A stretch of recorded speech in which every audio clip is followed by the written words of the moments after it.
Hello and welcome back to Chat About It, Don't Chat About It with me, Rachel, the Queen of the Woke, as crowned by one of my haters. Don't forget to like, share, and subscribe to my channel. Thanks to everyone who has subscribed already. I really couldn't do this without you. I'm still rocking the sunnies. I'm still very sore. So today we are looking at some woke TikToks, but to be more specific, I'm reacting to Lily Tino, who is a trans TikToker who was infamously known for going around to restaurants, filming themselves having dinner, and reacting to being misgendered.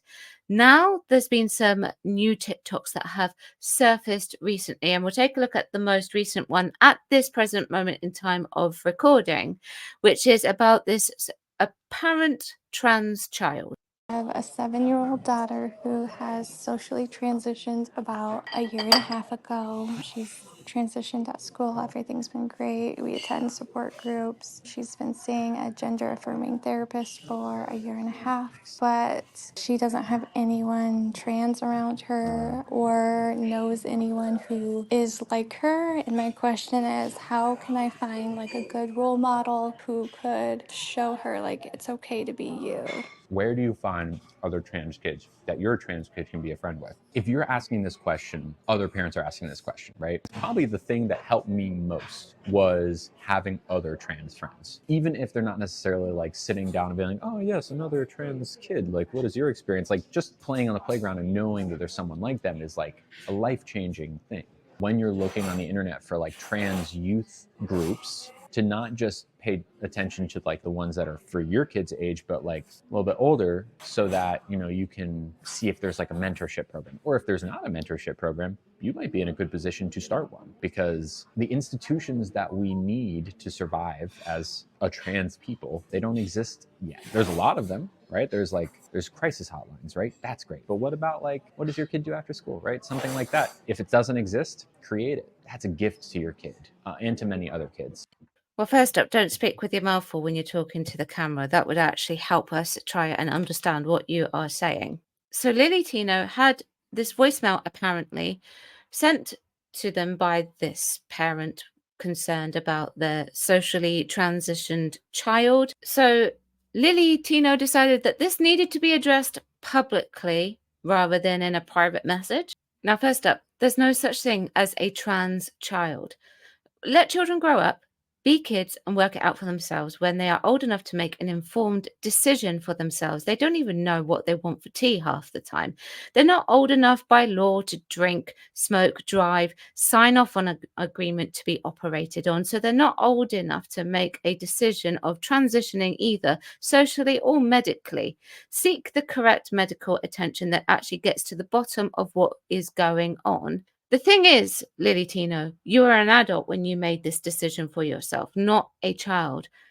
The reason why there are no others the same as the child is because they're too busy being children. And what's this about this mentorship program for children? Now, that to me would be ludicrous. That's not actually getting to the bottom of what is potentially going on with the child. Children are very cryptic. They see things as black and white, but they may not actually understand how to say what is going on in their life, what it is that is bothering them. So they go with whatever, or they take control of what is perhaps the easiest for them to thing for them to take control of. And I've seen that with relatives of mine who are children over the years. A mentorship will never get to the crux of it. It will never establish what is going on.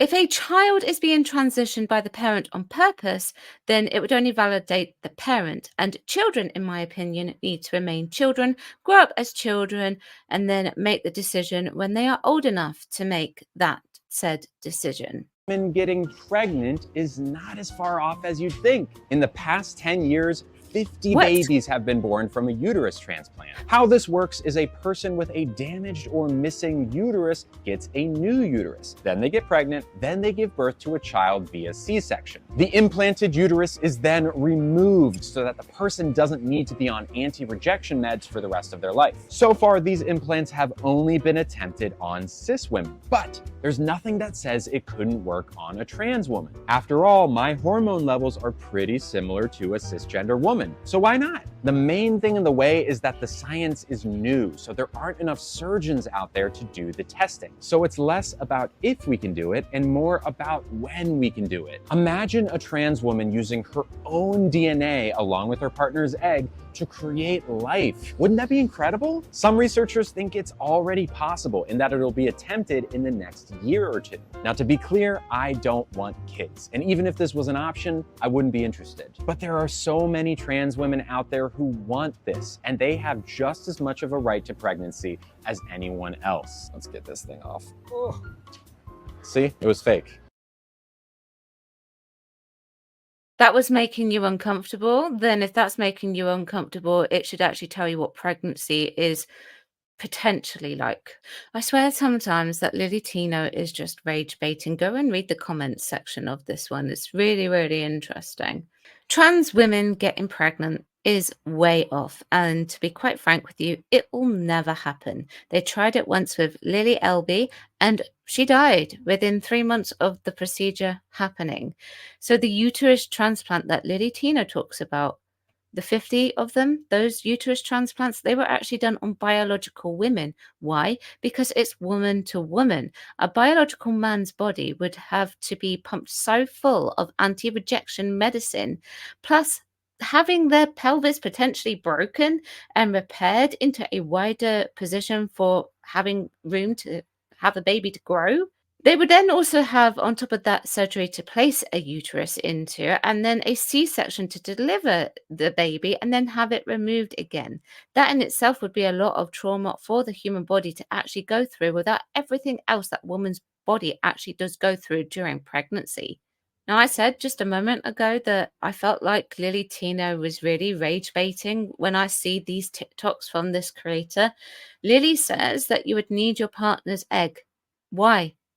First of all, you would need permission from your partner and a reminder that maybe she, your partner, wants to do her job and grow the baby herself because her body is designed to do it where yours is not. Now, I actually do agree with something that Lily seems to be getting at here. There are trans women out there who would actually love to be able to physically mother their own babies, grow them for themselves. However, I don't believe that trans women do have the right to pregnancy because they have already greatly modified their bodies and they are biological men. And when you modify your body in any way, shape, or form, that is traumatic enough, and their bodies are not designed to cope with the type of physical demand on the body that pregnancy expects you to have and that your body biologically formats you to have as a woman. It may seem like it's really, really close, but it's way, way too unrealistic. And by making a TikTok like this, you put in a false sense of hope into the minds of young trans women, thinking that this will be a thing that they can do. But they're biologically male, so it's not physically possible. Body modification will only take you so far within your transition. And putting yourself beyond something that is actually physically capable of a biological male is not really the way forward. It's not fair on your own body. It's not fair on biological women. And it certainly wouldn't be fair on the fetus that you could potentially grow. And that's a physical impossibility anyway, because, well, you're biologically male. People have asked me why I'm called Queen of the Woke, and I always say it's because someone called me that once, which is true. It's what prompted my royalty. I have other people say you don't seem very woke to me, and they would be right. I'm not. Well, woke has become such a wide scope of things in recent years, and when I see things like this, in particular, the second one that's toying with the idea that's not needing the half of the world's population at least, then I'm happy to take issue and point out common sense. Lily Tino, lead the baby grown to the biological women. Oh, wait, you are, because you already said that you weren't planning on having your own uterus and growing your own baby anyway. There you go. Let me know what you think. Chat about it. Don't chat about it. Join me tomorrow at 4 p.m. for Woke Wednesday. Thank you very much for watching, and I will see you next time. Bye-bye.